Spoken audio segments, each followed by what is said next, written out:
आज की वीडियो होने वाली है बहुत ज़्यादा इम्पोर्टेंट बिकॉज़ अगर आप लोगों ने आज की वीडियो मिस कर दी तो हो सकता है इस साल की सबसे बड़ी मूव जो गोल्ड देने वाला है वो आप मिस कर जाएँ। अब मैं सबसे बड़ी मूव क्यों कह रहा हूँ बिकॉज़ आपके सामने 4-5 महीने हो गए हैं। मार्केट एक सिंपल रेंज के अंदर कंसोलिडेट कर रही है, वो ना ऊपर की तरफ को ब्रेक कर रही है, ना नीचे की तरफ को ब्रेक कर रही है। और जब इस तरह की एक लंबा फेज़ कंसोलिडेशन का चलता है, उसके बाद जब ब्रेक आता है, तो वो ब्रेक बहुत बड़ा और बहुत मज़ेदार रैली निकलती है वहाँ से। इस वीडियो के अंदर हम लोग उस रैली के बारे में बात करेंगे कि वो किस डायरेक्शन को निकल सकती है और हम लोगों ने उसमें ट्रेड कैसे करनी है। और उसके बाद हम लोग ये भी जानेंगे कि नेक्स्ट वीक आने वाली गोल्ड के अंदर हम लोग किस तरह से ट्रेड कर सकते हैं और मार्केट को हम लोगों ने किस तरह से परसीव करना है। तो चलिए वीडियो को स्टार्ट करते हैं एक छोटे से डिस्क्लेमर के साथ।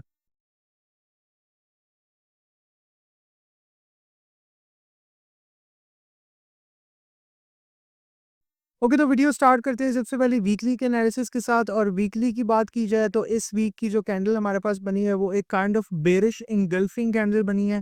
और अगर आप लोगों को पता है बेरिश इंगल्फिंग जो है वो कितनी पावरफुल हो सकती है वो भी वीकली के अंदर, तो शायद आप कुछ जानते होंगे कि हम लोग को नेक्स्ट वीक शायद बेरिश की तरफ ही देखना चाहिए। बट इस थ्योरी को प्रूव करने के लिए हम लोग जाएंगे अपने छोटे टाइम फ्रेम के अंदर, डेली के अंदर, H4 के अंदर, H1 के अंदर, और देखेंगे कि मार्केट ने क्या अपॉर्चुनिटीज हम लोग को इस वीक दी थी और हम लोगों ने उनमें से कौन-कौन सी अपॉर्चुनिटीज मिस कर दी। इसके बाद हम लोग डेली टाइम फ्रेम की बात कर लेते हैं। और डेली टाइम फ्रेम की अगर बात की जाए तो ये वाली पिछली सारी मूव मैं आपको बार-बार हर वीडियो के अंदर एक्सप्लेन कर चुका हूँ।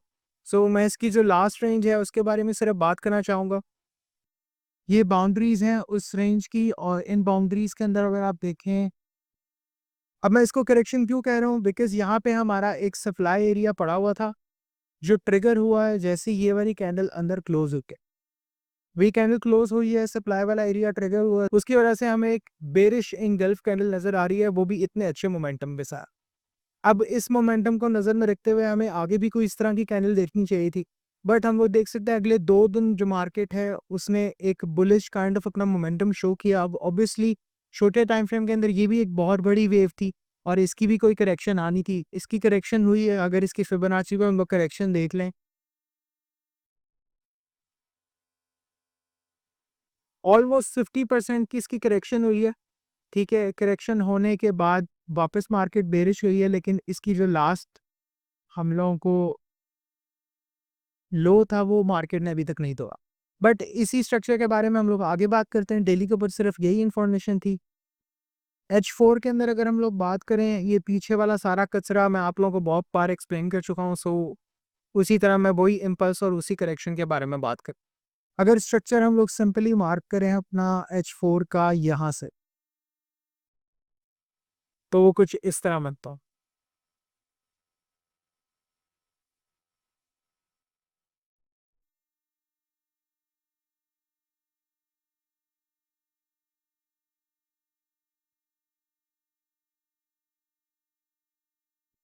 ओके, तो इसमें इंटरेस्टिंग बात यह है कि इस इम्पल्स के अंदर H4 के अंदर हम लोगों को एक सेल ट्रेंड देखने को मिला था। मैं एक्सप्लेन करता चलता हूँ। अगर हम लोग यहाँ से इस मूव की बात करें, मैं इसको इसलिए नहीं कंसिडर कर रहा बिकॉज़ मेजर स्ट्रक्चर के अंदर ये यहाँ से ऊपर ब्रेक को हम लोग एक वेव के अंदर ही कंसिडर करेंगे ये सारी करेक्शन। यहाँ पे हमारा हुआ पहला रिवर्सल। ओके, उसके बाद हम लोग को मिले 2 कंटिन्यूएशन, ये पहला और ये दूसरा। जैसे ही 2 कंटिन्यूएशन मिले, आप लोगों को पता है ये हमारे लिए एक सेल ट्रेंड की कंफर्मेशन हो जाती है। इस कंटिन्यूएशन के बाद मार्केट ने हमें यहाँ से ट्रेड दी जो कि हम लोग के किसी भी पोटेंशियल ट्रेड जोन के अंदर नहीं थी, और वहीं से मार्केट नीचे आ गई। कोई मसला नहीं, हम लोगों ने ये ट्रेड नहीं ली। उसके बाद दोबारा इसकी रिट्रेसमेंट का इंतजार किया। हम लोग का ये पोटेंशियल ट्रेड जोन था, यहाँ से हम लोग को ट्रेड मिली बट ब्रेक इवन रेट हो गया। ओके, कोई मसला नहीं। अब जैसे इसने अपनी करेक्शन की थी वहां से इसको नीचे आके ये ब्रेक करना चाहिए था, बट मार्केट ने क्योंकि वहां से बाय जाना था और डेली टाइम फ्रेम की उसने करेक्शन करनी थी, तो हमें H4 पे दोबारा रिवर्सल देखने को यहाँ।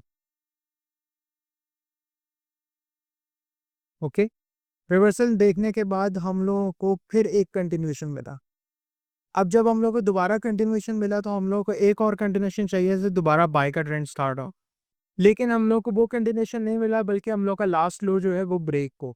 अब वो ब्रेक मार्केट ने कुछ इस तरह से किया है कि दो किस्म के यहाँ पे सिनेरियोज निकलते। एक ब्रेक निकलता है जो लोग इसको यहाँ पे ही ब्रेक मान रहे हैं, ठीक है, वो भी ठीक है। और जो लोग इस ब्रेक को यहाँ पे ब्रेक मान रहे हैं, वो भी ठीक है। फर्क सिर्फ इतना सा आएगा, जब आप इसको यहाँ पे ब्रेक मानेंगे तो फिर ये वाली वेव जो होगी ये एक ही सिंगल वेव हो रही है, ठीक है। सिंगल वेव के बाद हम लोग को यहाँ से दोबारा रिट्रेसमेंट चाहिए ताकि वो एक और पोटेंशियल ट्रेड जोन से आके हम लोग को फिर से ट्रेड दे। लेकिन अगर आप इसको डबल वेव में मानेंगे, अगर आप ये सोचेंगे कि ये वाली मार्केट यहाँ तक ब्रेक हो गई है, तो फिर आपको इसकी ये वाली रिट्रेसमेंट माननी पड़ेगी। मैं भी इसको इसी तरह लेके चल रहा हूँ। मैंने इसको यहीं पे ब्रेक मार्क किया हुआ है और ये वाली ब्रेक के बाद मार्केट ने हम लोगों को एक लास्ट लो दिया है जो कि काइंड ऑफ विकआउट था। इसको हम लोग लिक्विडिटी स्वीप भी कह सकते हैं, बट एज सच इस एरिया के अंदर लिक्विडिटी थी और ये हमारा एक बहुत बड़ा इम्बैलेंस की पड़ा हो। अब अगर आप लोग ये कहो कि ये पूरा इम्बैलेंस फिल ना हो और सिर्फ इतनी सी लिक्विडिटी स्वीप हो और यहीं से मार्केट ऊपर चली जाए, तो ऐसा पॉसिबल नहीं है। ऑब्वियसली यहाँ पे स्मार्ट मनी के ऑर्डर से लगे हो रहे हैं। अब वो बाय के हैं सेल के हैं इसके बारे में हम लोग बाद में बात करें। लेकिन अगर मार्केट को बाय में जाना ही था तो फिर मार्केट को हम लोग को 2 बार कंटिन्यूएशन देने चाहिए था। अपनी 5 वेव स्ट्रक्चर कंप्लीट करना चाहिए था। बट यहाँ पे हम लोगों को क्या दिया उसने? सिर्फ एक रिवर्सल और एक कंटिन्यूएशन और उसके बाद उसी कंटिन्यूएशन का रिवर्सल। और ये निशानी होती है कि मार्केट अपने ऑपोजिट ट्रेंड जो कि पिछला इसका चल रहा था बेयरिश ट्रेंड, उसी के अंदर दोबारा कंटिन्यू करने वाला था। अब मैं ये सारा कुछ ज़रा क्लियर आउट कर देता हूँ ताकि आपको क्लियर पिक्चर दे सकूँ H4 की। स्टोरी टेलिंग मैंने आपको सारी समझा दी है। H4 के अंदर हुआ क्या था, जिसको हम लोग इग्नोर कर रहे थे। अगर मार्केट को यहाँ से नीचे जाना ही है और मार्केट नेक्स्ट वीक बेरिश ही रहेगी तो उसको एटलीस्ट उस लेवल से नीचे एक क्लोजिंग देनी चाहिए। चाहे वो H4 के अंदर होती है, H1 के अंदर होती है या किसी भी लेवल के अंदर। बल्कि इनफैक्ट अगर आप यहाँ पे देखें तो हम लोगों को एक लिक्विडिटी सीप काइंड स्टफ यहाँ पे देखने को मिल रहा है। मार्केट ने यहाँ से सीप किया और फिर मार्केट ने दोबारा ऊपर की तरफ अपनी जर्नी स्टार्ट की, बट वो जर्नी कंटिन्यू नहीं कर पाए बिकॉज ये लास्ट आवर्स थी गेंद है।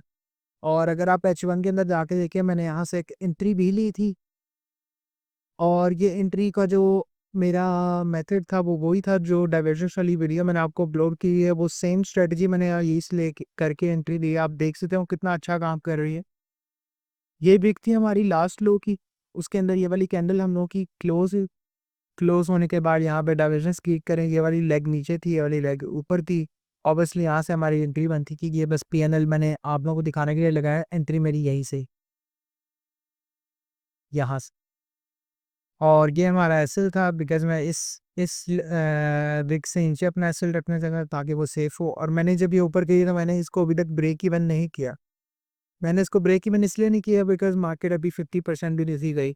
अभी तो टारगेट इसका बहुत बड़ा था। मैं तो इसका टारगेट डेली का लगा के बैठा हुआ था, लेकिन अभी इसने H1 का भी टारगेट नहीं दिया। तो हो सकता है कि मार्केट H4 के अकॉर्डिंग भी चले और हमें सेल ही दे, ठीक है। और नेक्स्ट वीक हम लोग मार्केट को सेल के अंदर ही देखें। और वो किस तरह देखें? ये हमारी वो वेट की जिसके अंदर रिवर्सल हुआ, ये उसकी करेक्शन। करेक्शन के बाद यहाँ पर मार्केट हम लोगों को नेक्स्ट वीक अगर एक और कंटिन्यूएशन दे देती है और फिर हम लोग को किसी पोटेंशियल ट्रेड जोन को मिलती है और वो वाली पोटेंशियल ट्रेड जोन ऑब्वियसली वो ये वाली होंगी। और इसके अलावा भी ओके। अब ये आपको मैं वक्त से पहले ही मार्क करके दे रहा हूँ। जब मार्केट इससे नीचे ब्रेक करेगी तो ये वाले जोन्स पे आपने सेल लेनी है। इसके अलावा आपने यहाँ पे सेल नहीं गए। और अगर आप बाय के माइंडसेट से आए हैं और आप सोच रहे हैं कि शायद मार्केट अगले वीक बुलिश रह सकती है, तो वो माइंडसेट आपका H1 के साथ अलाइन होता है। और H1 के अंदर अगर आप देखें तो H1 के अंदर हम लोगों को जो करेक्शन हो रही थी, तो करेक्शन के अंदर हम लोग एक बाय ट्रेंड देखने को मिला है, बट रिवर्सल के बाद अभी तक कोई सेल ट्रेंड की कंफर्मेशन नहीं। सेल ट्रेंड के अंदर दोबारा से रिवर्सल दिया उसने, फिर कंटिन्यूएशन दिया, फिर रिवर्सल दिया और अभी तक कोई हम लोग को सेल साइड पे एक कंटिन्यूएशन नहीं देखने को मिला। एटलीस्ट 2 कंटिन्यूएशन रिक्वायर्ड होते हैं, हमें एक भी नहीं मिला उसे। Obviously H1 is still voting for the buy, but मैं H4 के अकॉर्डिंग चल रहा हूँ और मेरा ख्याल से मार्केट को सेल नहीं जाना चाहिए। बट अगर आप भी यही सोचते हैं कि मार्केट H1 के अकॉर्डिंग चलेगी और बाय के अंदर जाएगी, तो हम उसके लिए भी सिनेरियोस प्रिपेयर कर लेंगे। अब अगर मार्केट को बाय के अंदर ही जाना है और H1 के साथ ही अलाइन रहना है, तो मार्केट को यहाँ पे दोबारा नहीं आना चाहिए। ठीक है, ये अपना जो इसने यहाँ पे करना था वो कर चुकी है। अब इसको बाय के अंदर जाना चाहिए। हाँ, अगर ये इंटरनल स्ट्रक्चर बना के जाए वो इसकी अपनी मर्जी है। अगर ये एक वेव थी और ये इसकी करेक्शन थी, ठीक है, बात समझ आती है, यहाँ से दोबारा चल पड़े। ठीक है, और ये अपने इस हाई पर दे। अब जो लोग यहाँ पे एंट्री नहीं ले सके उनके लिए ये एक और चांस है। जैसे ही मार्केट इस हाई को ब्रेक करे, आप बाय के अंदर जा सकते हैं, पर वो बहुत छोटी लॉट और छोटे एसएल के साथ, बिकॉज ये कोई ऐसे पोटेंशियल ट्रेड्स तो नहीं है, इंटरनल से भी इंटरनल स्ट्रेट्स अगेन हम लोग ट्रेड करने वाले। अब बात कर लेते हैं हम लोग कि जो बड़ी वेव आने वाली है वो किस डायरेक्शन है। तो मैं आप लोगों को सही बताऊं, अभी तक सारा कुछ देख के मुझे मार्केट सेल के अंदर जाती हुई नजर आ रही है और हम लोगों को ये वाला एरिया भी सीख होता हुआ नजर आ रहा है, बिकॉज मार्केट ने यहाँ पे अगर आप देखें, ये हमारा एक लेवल था। ठीक है, इसको मार्केट 3 बार टेस्ट कर चुकी है बट ब्रेक नहीं कर पाई, और उसके कंपटीशन के अंदर एक काइंड ऑफ ये हमारी ट्रेंड लाइन थी जिसको मार्केट बहुत अच्छी सपोर्ट करते हुए जा रही है। अब जब भी एक जगह पे इस तरह की इंक्रीज होती है तो दोनों साइड पे लिक्विडिटीज होती है।